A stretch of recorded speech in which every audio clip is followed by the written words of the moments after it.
ont fait le tour du propriétaire. L'aéroport international de Port-Gentil, qui a été reconstruit et refait grâce à la volonté du chef de l'État, Ali Bongo Ondimba, présente désormais un visage avenant. Nous sommes satisfaits du déroulement des travaux, même s'il y a quelques points à améliorer. Et je pense qu'en fin 2015, tel que prévu par le planning, les populations de Port-Gentil auront un aéroport moderne, sécurisé, qui permettra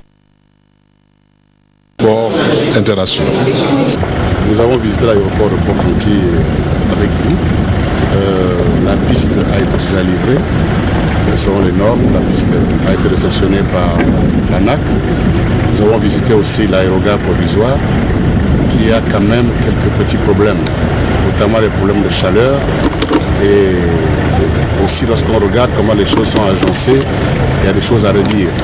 Tous ceux qui ont conçu dans l'emprise de la SEGNA, tout cela, ils vont être déguerpis et vous avez tout à l'heure les décisions qui ont été données au directeur général de Total, au gouverneur, afin que tout soit mis en place pour que toutes ces personnes qui ont construit illégalement, sans titre, soient déguerpies.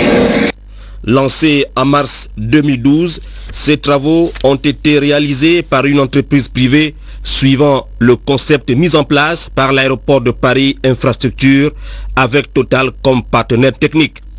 Les travaux de l'aéroport de Port-Gentil sont la preuve que les instructions, les très hautes instructions de son Excellence Monsieur le Président de la République, chef de l'État, ont été appliquées, que le gouvernement, comme on se nomme, s'applique à réaliser ces instructions et à tenir les délais qui nous ont été instruits. Et avec mon collègue en charge des transports, nous avons été satisfaits de la visite de l'aérogare. Les membres du gouvernement ont vu ce qu'il fallait voir: aérogare, salle d'enregistrement, salle d'attente et tous les accessoires tels appareils de contrôle de sûreté, mobilier, électricité, bref, tout le gros œuvre dont la livraison définitive est prévue pour le 13 mai prochain. La piste de l'aéroport, longue de 3 km, réalisée par l'entreprise Colas, a également reçu la visite des 4 membres du gouvernement et du gouverneur Martin Bougikouma de la province de l'Ouest-Maritime, qui met en application les décisions du président de la République et du gouvernement gabonais. La piste répond aux normes de l'aviation civile internationale et renferme des installations techniques modernes. Reste à effectuer dans les meilleurs délais selon les instructions fermes du ministre Etienne Dieudonné Ngoubou, les travaux n'ayant pas touché d'autres compartiments de l'aéroport de Port-Gentil.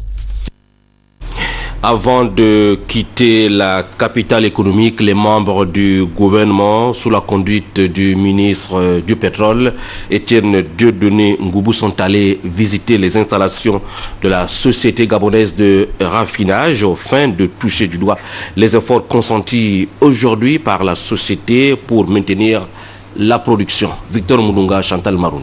La société gabonaise de raffinage se porte bien malgré le contexte international difficile traversé par plusieurs pays producteurs de pétrole.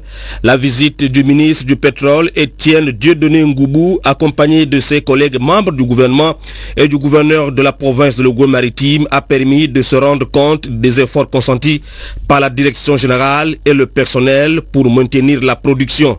Supporté par l'État gabonais et d'autres partenaires, Sogara, grâce à un schéma de raffinage depuis le traitement Rabi, a su relever la pente de l'expédition des produits à l'entreposage des produits pétroliers au Gabon, en passant par le circuit d'approvisionnement des dépôts pétroliers et le parc de stockage de Sogara à Port-Gentil et au Cap-Lopez.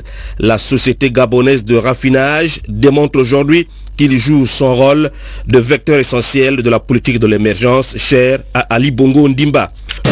J'ai été agréablement surpris du travail réalisé par la direction générale de la Sogara, qui aujourd'hui démontre qu'avec un outil vieillissant, on peut continuer à atteindre les objectifs qui sont assignés.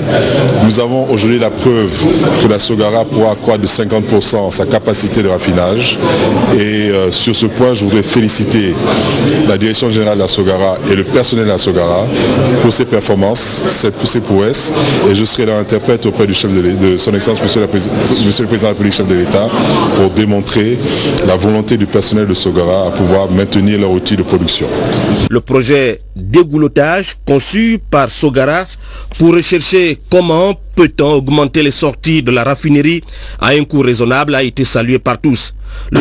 La direction générale de la Sogara et ses collaborateurs ont décidé de pouvoir utiliser le RAT qui était considéré comme un déchet pour améliorer les capacités de production de gazoil. Cela permettra de réduire la dépendance du pays vis-à-vis des importations de gazoil et cela permettra de sécuriser l'approvisionnement de nos industries et de nos consommateurs. Le dégoulottage permettra à la raffinerie de Port-Gentil de satisfaire la presque totalité des besoins actuels sur le marché gabonais en produits finis.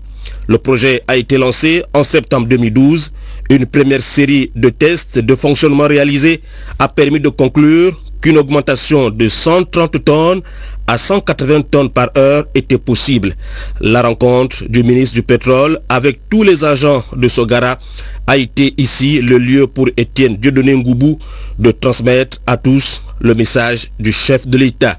Ça a été un échange franc et direct qui m'a permis de faire passer le message du gouvernement au personnel de la Sogara et qui m'a permis de rappeler au personnel de la Sogara qu'ils sont eux-mêmes au cœur de la vie de leur entité industrielle et qu'ils devront continuer à se battre, continuer à performer pour maintenir cette unité opérationnelle. Je repars satisfait, heureux de constater qu'il y a encore des Gabonais qui s'attachent à maintenir leur travail et à améliorer leurs conditions de travail et je pense que la vision du chef de l'État pour un Gabon émergent à l'orée 2025 pourra être réalisée avec nos collaborateurs de la Sogara.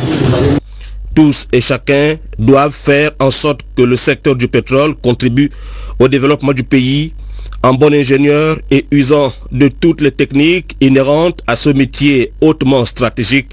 Étienne Dieudonné Ngoubou a réussi à faire passer son message avant de quitter Port-Gentil sur une note de satisfaction.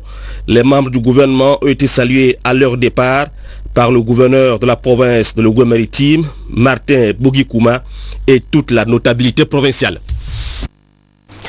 Demain, jeudi 9 mai 2013, à 21h précise sur Gabon Télévision, le ministre du Pétrole, Étienne Dieudonné Ngoubou, sera l'invité de l'émission La Grande Interview, animée, comme vous le savez, par Mathieu Koumba et tous ses collègues.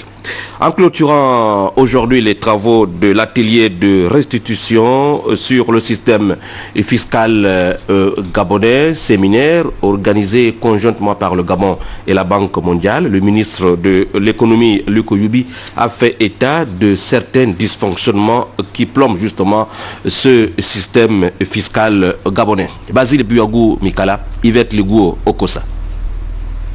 Des travaux de l'atelier de restitution, le ministre a félicité tous les participants pour la qualité des résultats obtenus, tout en saluant particulièrement l'équipe de la Banque mondiale avant de faire certaines observations sur le système fiscal actuel.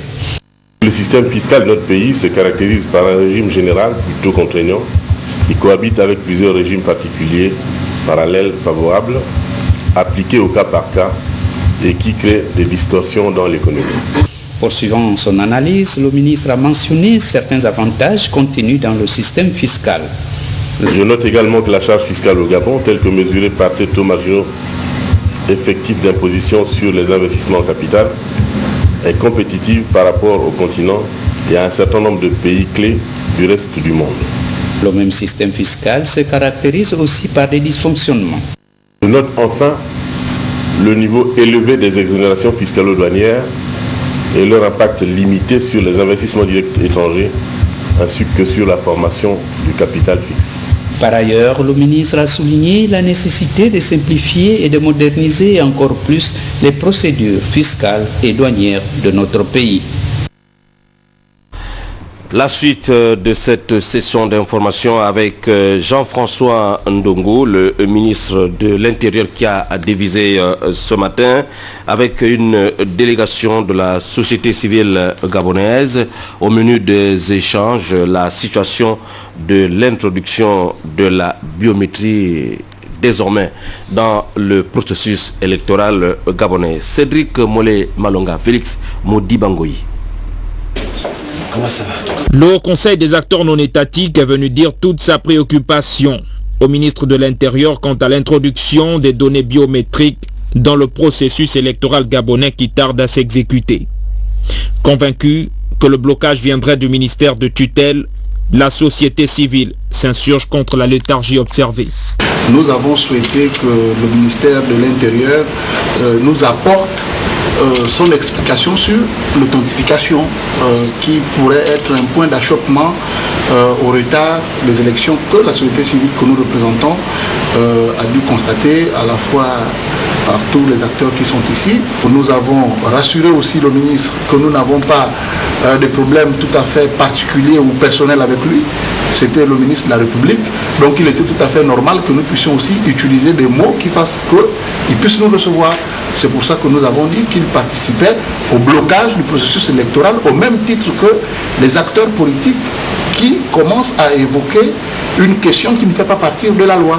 Donc nous prenons bonne note et nous avons demandé au ministre d'être notre interprète fidèle auprès du Premier ministre, de telle sorte que si jamais ils arrivaient à accéder à cette situation, qu'ils sachent que la société civile n'acceptera pas un hors-budget qui ne fait pas partie de cette dépense. Et des propositions aussi ont été faites. Donc nous sortons là satisfaits en espérant que les engagements qui ont été pris seront tenus au moment venu. Au cours de cette rencontre édifiante pour la société civile, la lumière a été faite autour des questions de l'authentification, de l'enrôlement et du respect des délais. Pour leur part, les membres des forces politiques de l'Union des forces de l'alternance ont échangé avec la presse au centre de l'entretien les questions politiques de l'heure. Voici Jules Aristide Bourdès-Ogouléguéné, le président en exercice de l'UFA, au micro de Bijos Biogué et Belin Bekita. Considérant que s'il est incontournable, en l'espèce, de disposer d'une liste électorale biométrique pour organiser les prochaines élections locales, il n'en demeure pas moins patent que ni le gouvernement, ni les représentants des partis ou groupements de partis politiques de la majorité et de l'opposition, entendus à l'instruction et invoquant tous le cas de force majeure pour obtenir le report des dites élections, n'ont pu justifier d'un événement extérieur, imprévisible et irrésistible, dont la survenance a empêché le gouvernement d'effectuer les opérations de la phase préparatoire des élections, notamment l'enrôlement des citoyens gabonais en âge de voter, aux fins d'établissement de la liste électorale dans les conditions prévues par la loi 1687 12/96 modifiée subdivisée, qu'il suit de là que le cas de force majeure invoqué n'est pas constitué. Et nous disons, pourquoi, dans le contexte actuel, invoqué par le Premier ministre, l'absence d'une liste électorale révisée avec l'application de la biométrie ne constitue-t-elle pas pour la Cour constitutionnelle un cas de force majeure tel qu'elle l'a défini en 2007? Les décisions de la Cour n'étant susceptibles d'aucun recours, en l'occurrence en ce qui concerne l'affectation arbitraire des élections, comment faire aboutir la concertation initiée par le président de la République sous la direction du Premier ministre, concertation qui doit déboucher sur l'élaboration d'un chronogramme issu des décisions consensuelles sur tous ces problèmes. Nous demandons au Premier ministre de nous recevoir très urgemment. Pour sa part, l'Union du peuple gabonais, l'UPG, informe les militantes, sympathisants, militants, la presse nationale et internationale que le secrétaire exécutif de l'Union du peuple gabonais animera une conférence de presse demain, jeudi 9 mai 2013 à 15h précises, au siège du parti 6 à la cité AONG sur le thème processus électoral pour les élections locales et protection des droits des citoyens contre les crimes sacrificiel dit rituel au Gabon. La présence des militants et sympathisants de l'UPG est vivement souhaitée. Nous vous l'annoncions hier, l'ouverture à Libreville de la 24e assemblée annuelle du secrétariat international des infirmières et infirmiers de l'espace francophone, le CDF. Le ministre délégué à la santé, Alice Berti Bikisanembe, a représenté le gouvernement. Laetitia Osiadjoui, Scott Fortuné Ndjiba. Libreville accueille la 24e assemblée annuelle du